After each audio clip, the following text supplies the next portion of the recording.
সাবেক শিক্ষামন্ত্রী দীপু মনি এবং সাবেক এমপি আরিফ খান জয় দুইজনকে বিজ্ঞ আদালতে আজকে হাজির করা হয় এবং এই মামলায় হাজির করে তদন্তকারী কর্মকর্তা এই দুই আসামির বিরুদ্ধে 10 দিনের রিমান্ড প্রার্থনা করেন এবং এই 10 দিনের রিমান্ড প্রার্থনায় অবৈধ সরকারের শিক্ষামন্ত্রী দীপু মনি এবং সাবেক সংসদ সদস্য সংসদ সদস্য জয় তাকে আজকে বিজ্ঞ আদালতে হাজির করা হয় এবং মোহাম্মদপুর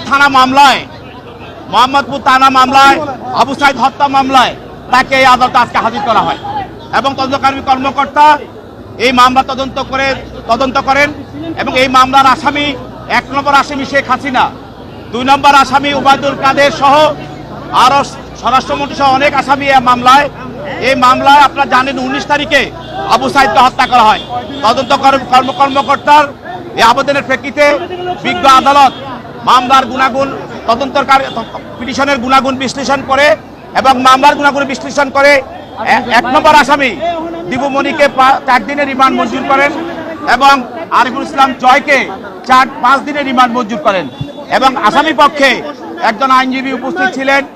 অ্যাডভোকেট আতাউর রহমান আসামি পক্ষে আইনজীবী। তিনি এই মামলার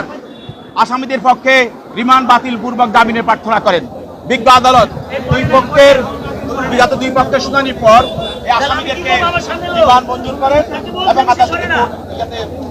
তদন্তকারী কর্মকর্তার নিকট তার কাছে